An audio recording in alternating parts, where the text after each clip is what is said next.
The morning of my 63rd birthday began like any other. The sun spilled across the kitchen tiles, thin and cold, while the smell of overbrewed coffee drifted from the pot. I set the table out of habit. 2 cups, 2 slices of toast, though I knew Darren rarely joined me anymore. He preferred breakfast from drive-through windows, eaten between phone calls and traffic lights. Still, I waited, the clock ticking toward 8.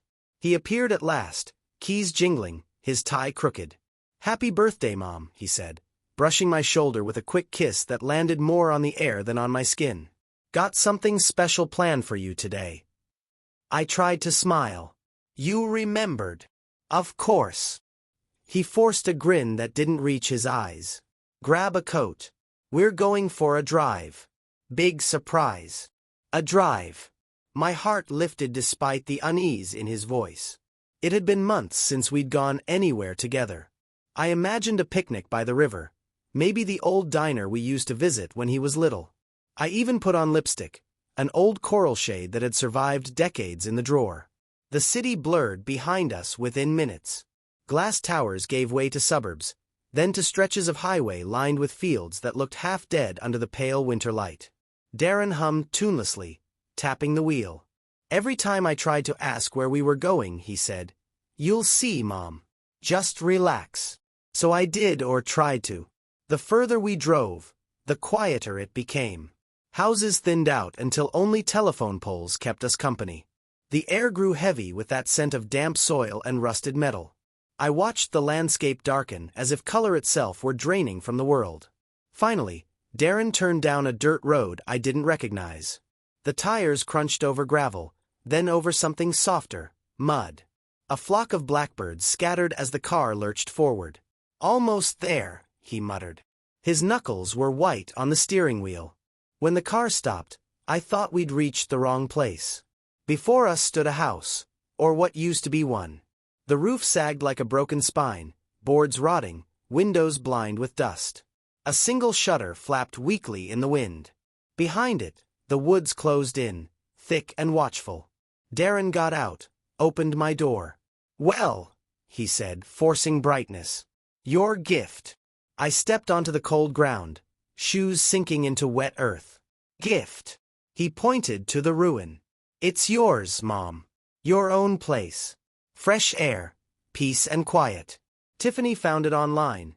A great deal." I stared at him, searching for a trace of humor. There was none. His expression carried the flat politeness of a man finishing an unpleasant task. "You can't mean." "It'll be good for you," he interrupted. "You've been stressed in the city. And we need space. Tiffany's pregnant." The words landed like stones. I opened my mouth, but he was already walking back to the car. "Everything's in the trunk. Your clothes, your books. We'll visit soon." He didn't look back as the engine roared to life. Dust rose in a choking cloud. I watched his taillights fade into the trees until there was only silence. Deep, breathless silence. The wind stirred through the weeds, whispering along the fence. Somewhere beyond the fence, a faint creak echoed, like a door opening. I turned toward the neighboring house, barely visible through the thicket. A curtain moved. Someone was there, watching. And for the first time that day, I felt something colder than betrayal. The feeling that I was not alone. The air inside the shack was stale, thick with the scent of mildew and long-dead wood. I pushed the door open, and it groaned like something waking from a terrible sleep. Dust motes danced in a slant of gray light, shifting as though startled by my intrusion. For a moment, I simply stood there, one hand still on the doorframe, trying to believe this was real, that my son had truly left me here. The floorboards sighed beneath my feet as I walked through what had once been a kitchen. The counters were splintered, the sink crusted with rust. An overturned chair lay in the corner, its shadow stretched long across the wall. Cobwebs hung like lace from the ceiling beams. Each object, each scar in the wood, whispered of lives that had passed and vanished before mine ever arrived. I touched the table. My fingers left streaks through the dust, thin trails of the living cutting across the forgotten. In the faint silence, I could almost hear Paul's voice, the way he used to hum when fixing things around our old home. He would have laughed at this place, called it a project, and rolled up his sleeves. Darren never inherited that kind of tenderness. I found a broken mirror leaning against the wall. My reflection stared back, a tired woman with hollow eyes and a smudge of dirt across her cheek. How did I become this shadow? I whispered. But the house, if it heard me, offered no answer.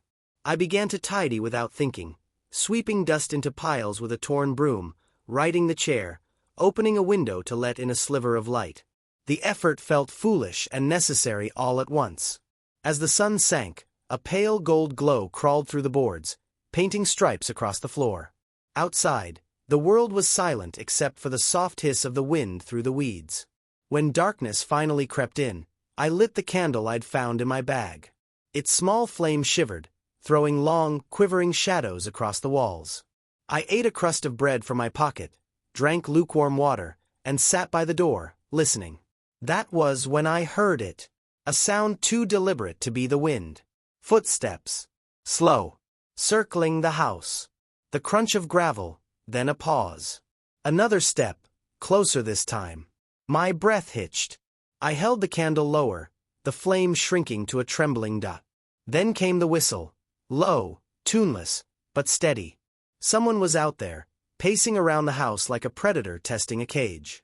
My pulse thudded in my throat. I crept toward the window and peered through a gap between the boards. Beyond the overgrown yard, faint light flickered. A lantern, swaying gently in a human hand. It moved from side to side, tracing lazy arcs in the darkness. Through the haze, I caught a glimpse of the neighboring house, an old shape against the horizon, its windows dull as shut eyes. The lantern vanished behind it, leaving only the night and the whisper of the wind. I stood there long after, frozen between fear and curiosity. Whoever lived next door had been watching. And somehow, I knew, this was only the beginning. I woke to the sound of a knock, or maybe it was just the wind tapping against the loose shutter. The candle beside me had burned down to a puddle of wax, and a faint gray light pressed through the cracks in the wall. Morning had come, reluctant and cold. For a long time, I lay still, unsure whether I truly wanted to see what daylight would reveal. When I finally opened the door, a sharp chill met me. The air smelled of wet earth and wood smoke. Mist clung low over the ground, blurring the outlines of the trees. I wrapped my shawl tighter and stepped outside. The first thing I noticed was movement near the fence, someone bending over the old well, adjusting the handle with careful, deliberate turns. He was tall and lean, dressed in worn work clothes, his gray beard trimmed neatly against a weathered face. When he straightened, the morning light caught his eyes. Blue, startlingly clear, like water that hides nothing. "Morning, ma'am," he said, voice deep but quiet. "You're new here." For a moment, I could only nod. I suppose I am. You startled me." He smiled faintly, the kind of smile that didn't quite reach his eyes. "Didn't mean to. I saw your well's handle hanging loose last night. Figured I'd fix it before it breaks for good. Hard to live out here without water." I glanced at the well. The chain had been reset, the bucket freshly tied. "That's very kind of you, Mr. Baker. Curtis Baker. I live 2 houses down." He gestured toward the neighboring property, the same one I'd seen glowing with lantern light hours before. My heart quickened. "That was you, then. The light." He paused a second too long before answering. "Probably was. I like to check the fences at night. Coyotes, sometimes." The explanation sounded rehearsed, but his tone was steady. I found myself studying him the way one studies a portrait, trying to decide if the calm in it is peace or warning. "Evelyn Reed," I said at last. "I just moved in. I figured." He gave a slow nod. "Don't get many new faces in Hollow Creek. Especially not city folk." There was no malice in the words, only observation. Still, I felt oddly exposed, as if he already knew where I'd come from and why.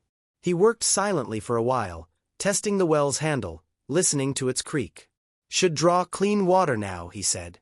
"You'll want to let the first few buckets run through. Might be a bit of rust." I thanked him, but he only shrugged. "Neighbors help each other out here." You'll get used to it. Then, with a strange, almost old-fashioned courtesy, he tipped his head and started back toward his property. Halfway down the path, he stopped. "Oh, and Miss Reed?" "Yes." His gaze met mine again, sharp and unreadable. "This place has a long memory. Don't let the nights bother you." Before I could respond, he turned and disappeared into the fog, his silhouette swallowed by the pale morning. I stood by the well, the bucket rope rough in my hands. When I pulled it up, the water that surfaced was clear, almost mirror-like. My reflection shimmered beside another shape for a heartbeat, tall, motionless, then vanished with a ripple. Somehow, I wasn't sure if it had been real. For the next few days, I tried to fall into a rhythm, fetching water, sweeping dust, learning which floorboards creaked the least. The house remained stubbornly silent, as if it were still deciding whether to accept me. Sometimes, I caught myself talking aloud just to hear a voice answer the emptiness. But the silence here had a strange quality. It wasn't peace, it was attention. Every sound I made seemed to travel farther than it should, echoing off the walls and coming back smaller, thinner, like someone was quietly mimicking me from another room. One morning, I woke to find the chair by the door slightly turned. I had left it facing the wall before going to bed. A tiny thing, but in a place where nothing moved on its own, it made my stomach tighten. I brushed it off, convincing myself I'd remembered wrong. That afternoon, while cleaning the narrow hallway, I noticed faint footprints in the dust, larger than mine, smudged but fresh. They led from the back door toward the kitchen, then disappeared. The lock on that door was useless, just a rusted latch that hung loose against the wood. When I told Curtis about it the next time he passed by, he listened without interruption, his eyes distant. "Could have been a drifter," he said finally. "Sometimes people wander through. Don't worry too much. I'd feel better if I knew who it was." He smiled faintly. "This village doesn't forget its visitors, Mrs. Reed. It just waits to see what kind they turn out to be." The way he said it, softly, almost kindly, made my skin prickle. I couldn't tell whether he meant it as comfort or warning. That night, I pushed the chair against the door again, wedging it under the handle. The candle flickered in its dish, shadows crawling up the ceiling like fingers. I lay awake, listening to the old wood breathe. Every creak sounded like a footstep, every gust of wind like a sigh. When I couldn't bear the stillness any longer, I got up and opened the kitchen drawers, searching for something useful. A knife, a nail, anything. Most were empty except for brittle paper and dust. In the last drawer, folded under a piece of cloth, I found it, a yellowed newspaper clipping. The headline was faded, but the words beneath were clear enough. "Local woman missing. Police suspect foul play." The date was nearly 20 years ago. The photo showed a young woman standing in front of a house. My house, before it decayed. She smiled with the same uneasy politeness I'd seen in my own reflection. My throat went dry. The article mentioned no body found, no suspects charged. Only that the search had ended when winter came, and the case was closed due to lack of evidence. Outside, a branch snapped sharply, too loud to be wind. I froze, clutching the clipping. Then came the soft sound of gravel shifting, footsteps moving away toward the neighboring house. A faint light flickered there, Curtis's lantern again, swaying through the fog. I folded the article and slipped it into my pocket. Whatever this village remembered, I intended to find out. Sleep refused to visit that night. Every time my eyes closed, the image of the missing woman's smile floated before me. Soft, uncertain, and too much like my own. When dawn finally came, it found me sitting by the window, watching the fog peel away from the fields. I needed to do something.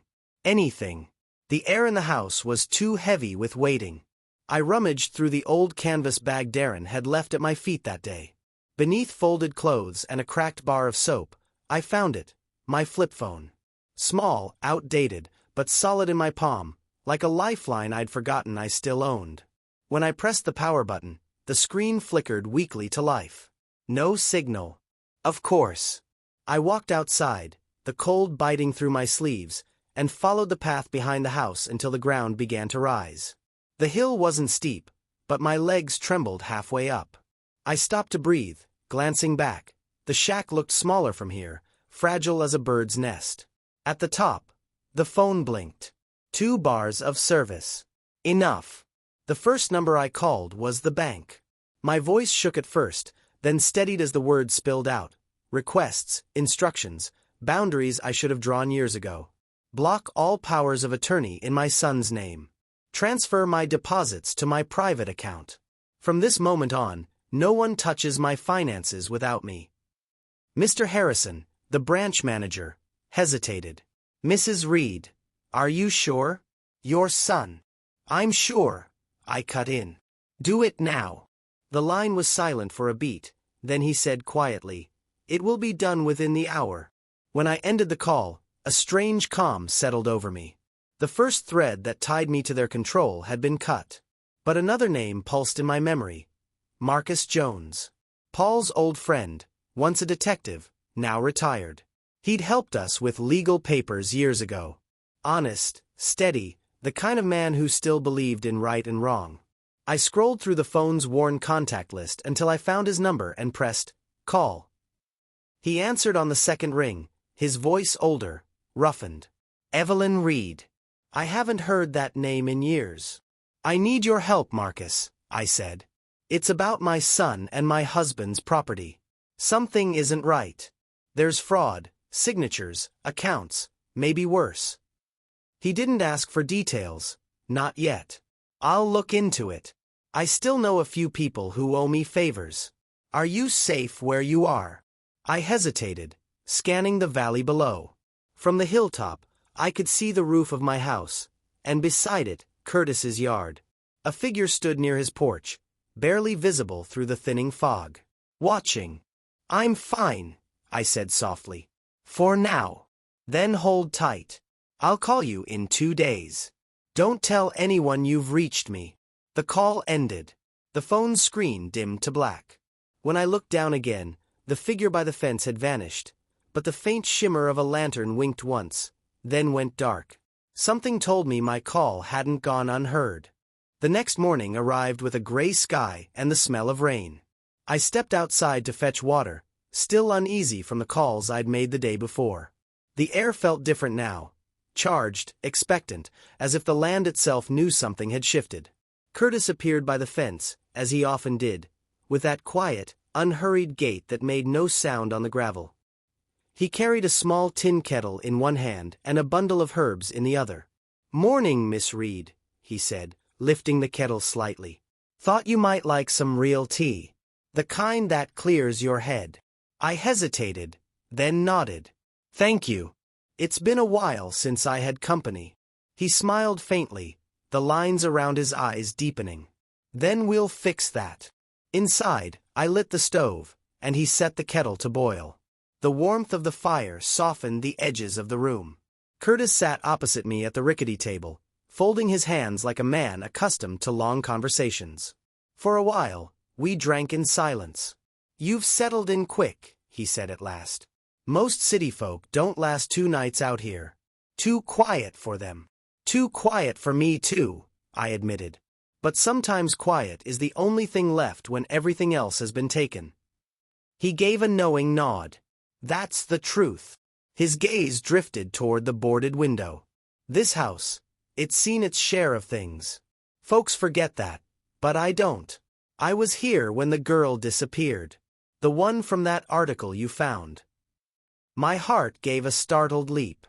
You knew her. Not personally. But I was on the case. He leaned back, eyes half-shadowed. I worked for the county back then. Investigations division. Not police, not quite, but close enough. I looked into missing persons, property fraud, old money gone missing. The kind of mess people wanted buried. What happened to her? I asked. He sighed, rubbing his thumb over the rim of his cup. She married into a wealthy family from the city. Seemed happy enough. Then one day she vanished. No struggle, no note, just gone. Her husband claimed she ran off with someone. But there were rumors. Money laundering, stolen investments, fake documents. And her family had powerful friends. Before I could press further, I was told to drop it. By who? By the same people who owned the banks, the land, half the courthouse. When I refused, they dug into me instead. Found an old mistake, twisted it, and forced me out. His smile was bitter. They called it early retirement. I called it exile. For a moment, the only sound was the kettle whistling softly between us. I studied him, the lines of anger etched deep into his face. There was more to him than solitude, something wounded, still smoldering after years. I read the article, I said quietly. The woman, she looked about my age when it happened. She would be if she's still alive. He poured the tea and handed me a cup.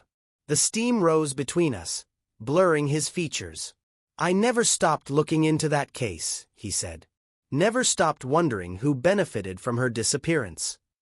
I hesitated, my mind racing. The city, the banks, the timing. Darren's voice on the phone that day, nervous and sharp. I didn't plan to speak, but the words slipped out anyway. My son's name is Darren Reed. His father was Paul Reed. From Atlanta. Curtis froze mid-sip. His expression didn't change at first, but something in his eyes did. A flicker, like a door slamming shut behind glass. Reed, he repeated, voice lower now. Paul Reed. He used to run accounts for some big clients in the city, didn't he? Real estate. Investments. I nodded slowly, dread forming like frost in my chest. Yes, that's right. Curtis leaned forward, his hands clasped. Then I think you and I, Mrs. Reed, have been living in the shadow of the same people for a long time. Outside, thunder rumbled across the valley, low and distant, as if the sky itself had decided to listen. The storm that night never quite broke. It hovered in the sky, muttering like an old argument. Curtis left before sunset, saying only that he had things to check, and his lantern's light vanished between the trees. I was left alone with the hum of thunder and the weight of what he'd told me. I couldn't stop replaying his words. Paul Reed. Exile. Wealthy family from the city. Each piece scraped against my thoughts until they bled. If Curtis had lost everything because of that missing woman, and if Paul... No, I didn't want to finish that sentence. The next morning, I climbed the hill again with my phone. My hands shook as I dialed Marcus's number. He answered on the first ring, as if he'd been waiting. Evelyn, you sound tired. I am, I said. I think I know what's going on, Marcus, but I need proof. Then listen carefully, he replied. I've been digging since you called. Your son and his wife, Darren and Tiffany, took out a private loan last year. The paperwork listed your condo as collateral. My stomach turned. They said the place was still in my name. It is. They forged your signature. The world seemed to tilt. Are you sure? I have copies, he said. The bank flagged inconsistencies. Someone notarized the documents using a false ID. It's clean work. Someone with access and experience helped them. I sank to the damp grass, the phone trembling in my grip. They stole from me. From their own family. Marcus's tone softened. It gets worse. Tiffany's maiden name is Callahan, correct? Yes. A pause, then. The woman who disappeared from Hollow Creek 20 years ago, her name was Elaine Callahan. Tiffany's aunt. She was the wife of a man named Leonard Brooks, part of the same investment circle Paul Reed worked for. The same case that destroyed a man named Curtis Baker. The name hit like a crack of lightning. Curtis. My neighbor. Then you're in the middle of something that never died, Marcus said grimly. That ring ran fake development deals through rural properties. When Elaine discovered the fraud, she vanished. Her husband disappeared a month later. The money, millions, was never recovered. The wind picked up around me, whipping my shawl against my arms. You think my husband was involved? I think Paul Reed helped move the money, Marcus said quietly. And your son may have found those old connections. He's trying to use the same routes. These people, families like the Callahans, they don't stop. They recycle the game. I pressed a hand over my mouth. Everything blurred, the betrayal, the lies, the years of trust I'd built around shadows. What do I do? Keep your distance from your son. Stay near that neighbor of yours, if you trust him. He knows this world. When the call ended, the silence was sharp enough to hurt. I stood there for a long time, the phone heavy in my palm, until I felt eyes on me again. Down by the fence, Curtis waited. No lantern this time, just him, still and dark against the gray morning. He didn't move or speak, but the look in his eyes said he already knew. He raised one hand in acknowledgement, a gesture both greeting and warning. The storm clouds rolled lower, rumbling like a secret too long buried. I finally understood. Whatever web had caught me and Curtis, it had been spun long before either of us realized we were trapped. The rumble of an engine shattered the stillness before noon. I looked up from the window and saw the dust plume rising from the road like a warning. Only one kind of car made that noise. Smooth, expensive, impatient. My heart knew before my mind did. Darren. He hadn't called, hadn't written, not since the day he left me here. Yet there he was, stepping out of a sleek black SUV as though the dirt beneath his shoes offended him. Tiffany followed, wrapped in a beige coat far too fine for this forgotten place. Their expressions matched, tight, brittle, the look of people used to control and terrified of losing it. Mom! Darren's voice cracked through the air, sharp and angry. What the hell did you do? I stayed by the doorway, my hand resting on the frame. I don't understand. Oh, don't start that, Tiffany snapped, her heels sinking into the mud. The bank froze everything. Our accounts, the cards, everything. You called them, didn't you? I felt strangely calm. Yes, I said. I did. Darren's jaw tightened. You had no right. No right. The words left my mouth before I could stop them. No right to what's mine. To the home I built. The money your father and I saved. This isn't about you anymore. Darren shouted. You're not thinking clearly. Tiffany's expecting. We have a family to take care of. You don't need all that. I don't need it because I'm old? My voice trembled, then steadied. You left me here like a stray animal, Darren. You wanted the money. Don't pretend it was kindness. Tiffany's face flushed. We did what we had to. You wouldn't understand. A voice cut through hers like a blade. Maybe I would. We all turned. Curtis stood by the fence, hands in his coat pockets, eyes unreadable. The wind tugged at his sleeves. He walked toward us slowly, his steps deliberate, the quiet kind that carried weight. Afternoon, he said mildly. Everything all right here? Darren bristled. Who are you? Neighbor, Curtis replied. Name's Baker. His gaze shifted to Tiffany, and froze. For an instant, the air itself seemed to tighten. You, he said softly. I've seen that face before. Tiffany's composure faltered. I don't know what you're talking about. He took another step forward, his expression still calm but his voice gaining edge. Elaine Callahan. That was her name. Your aunt, wasn't she? You've got her eyes. Same defiance, same fear underneath it. Tiffany went pale. That woman, she died years ago. Did she? Curtis asked. Funny. Nobody ever found her body. Darren looked between them, confusion flickering into irritation. What the hell is this? Curtis ignored him. I was the one investigating your aunt's disappearance, Mrs. Reed. Before I was told to shut up or lose my badge.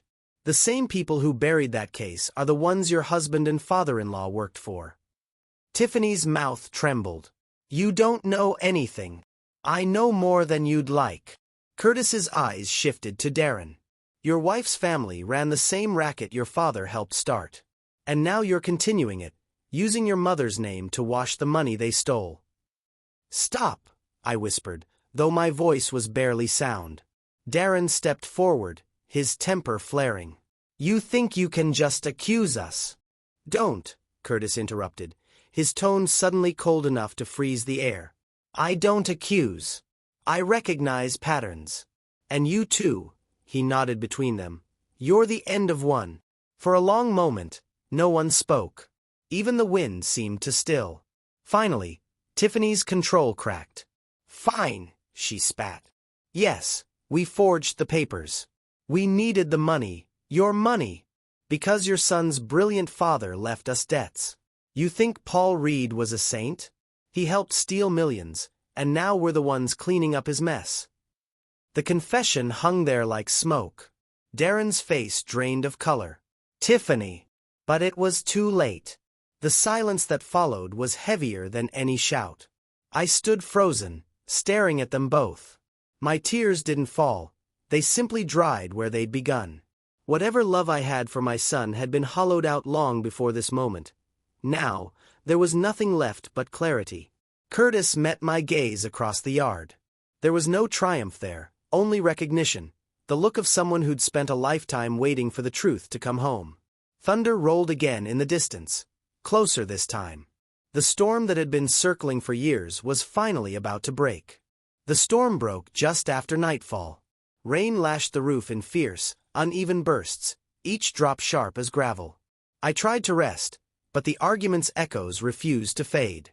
Every word Tiffany had spat, "Your father stole millions," churned inside me like acid.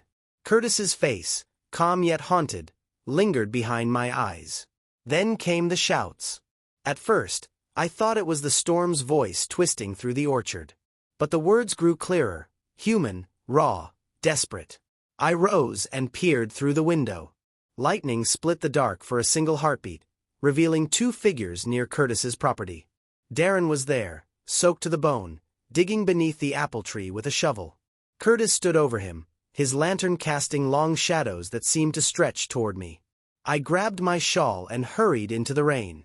The wind clawed at my clothes as I stumbled across the yard, mud clutching my shoes.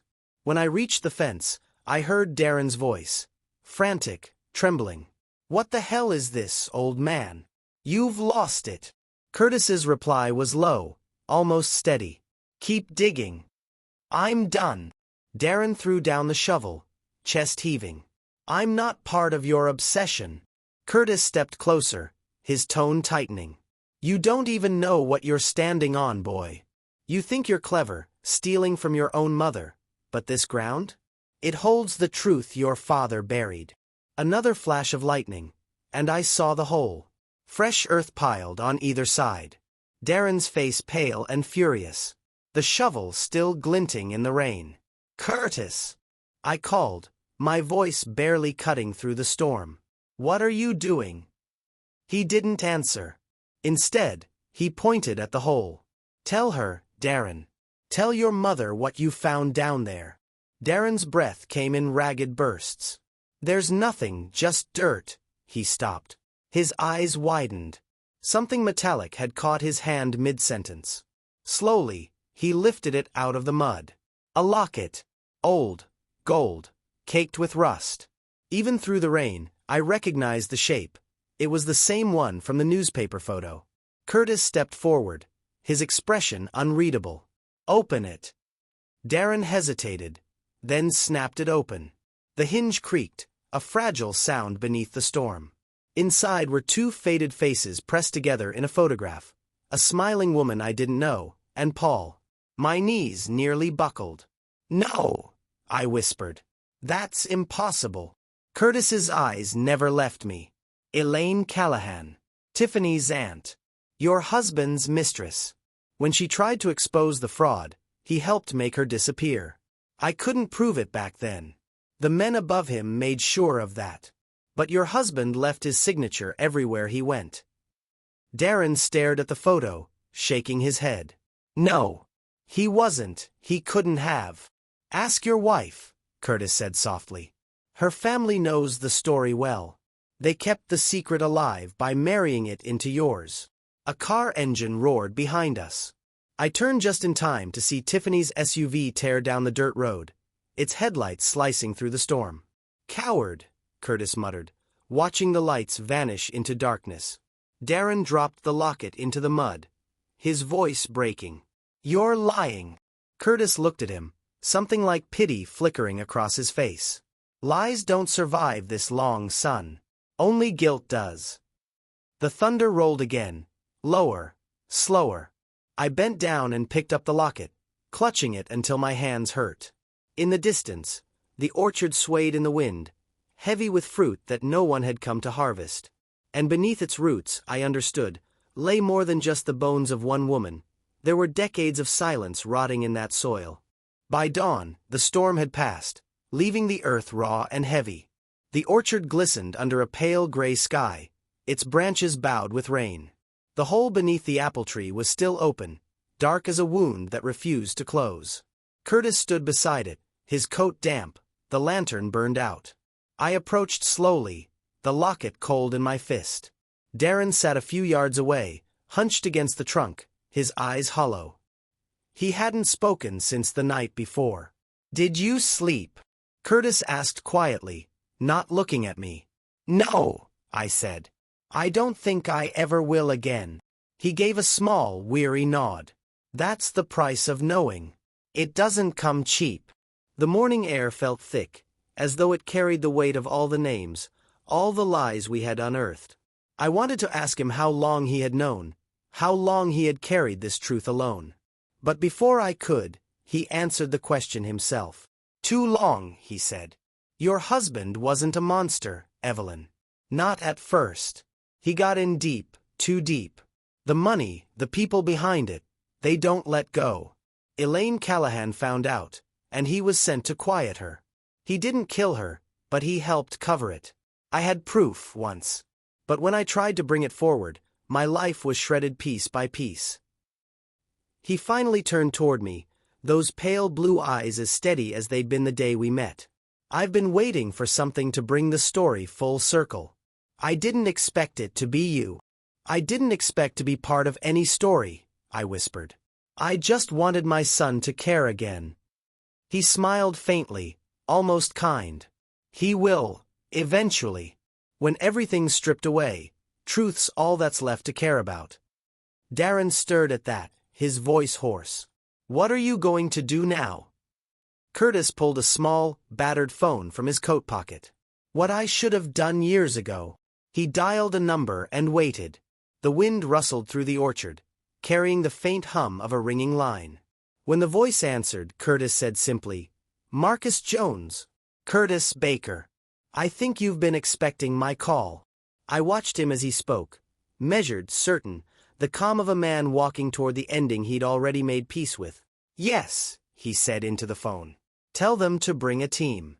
I'll show them everything. The locket, the location. The boy too, if he's willing to testify." He ended the call and turned to me. "It's done. They'll be here by noon." For a long moment, none of us moved. The light grew stronger, washing the orchard in muted gold. Curtis looked out across it and exhaled, a sound that was almost relief. "Justice doesn't fix what's broken," he said softly. "But it lets the truth breathe again." Then he handed me the locket. "Keep it. You're the only one who'll treat it as more than evidence." When he walked away toward the house, I knew he wasn't coming back.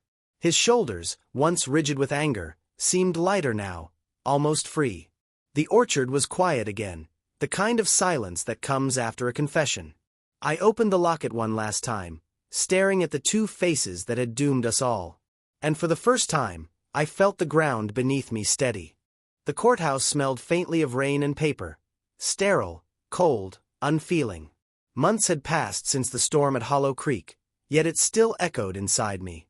The world had moved on, but I was here to speak the words that would finally close the circle. They called it the Peachtree Case. Reporters loved the title. It sounded poetic, almost gentle. No one knew how it truly felt. The mud beneath my shoes that night, the way my son's voice had broken when truth left no room to hide. They wrote about numbers, accounts, old crimes reborn. But to me, it was still a story of blood and silence. When I took the stand, the room seemed smaller than I'd imagined. Darren sat across from me at the defense table, thinner than I remembered, his suit hanging loose at the shoulders. He wouldn't meet my eyes. Tiffany's seat was empty. Her lawyer claimed she'd left the country weeks earlier. I didn't ask where. Some absences are already answers. The prosecutor's voice was calm, rehearsed. "Mrs. Reed, can you confirm that your signature was forged on the documents tied to your condominium sale?" Yes. My voice sounded steadier than I felt. That wasn't me. And that your son, Darren Reed, had access to those accounts? Yes. Each question sliced cleanly, each answer drew a little more air from the room. My hand stayed clasped in my lap, the locket, Curtis's locket, hidden beneath my sleeve like a talisman. When they asked about Curtis Baker, I felt the hush deepen. His confession had been the cornerstone. Names, dates, the truth everyone else had buried decades ago. He'd left behind recordings, written statements, even the coordinates of the orchard. Justice, he'd said, needed a voice louder than guilt. The defense tried to twist his story, to paint him as a bitter old man chasing ghosts. But the evidence was unshakable, and the ghosts had already spoken. When the verdict came, it wasn't triumph I felt. Just stillness. Darren was sentenced to 7 years for fraud and forgery. The judge called it a tragedy of trust. He didn't look at me as the gavel fell. Perhaps he couldn't. Perhaps he finally understood. Outside the courthouse, cameras flashed like lightning. Reporters swarmed, their questions sharp and eager.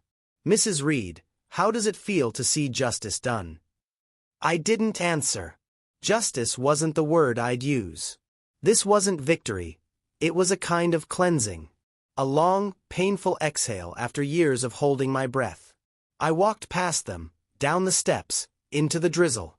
The city looked smaller than I remembered, its noise distant, harmless.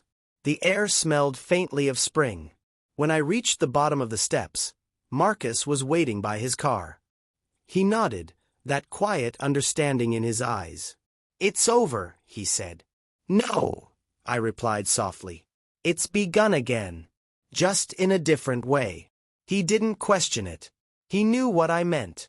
I turned toward the horizon, where the rain was already thinning into sunlight. The road back to Hollow Creek waited, a place that had started as exile but had somehow become home. And as I walked toward it, I felt lighter than I had in years, as if the silence that had once suffocated me had finally turned into something else. Spring arrived slowly that year, like something uncertain about being welcomed back. The fields around Hollow Creek softened under new grass, and the air carried that faint sweetness that only comes after months of cold silence. The house, once a ruin, was beginning to look like it remembered what living felt like.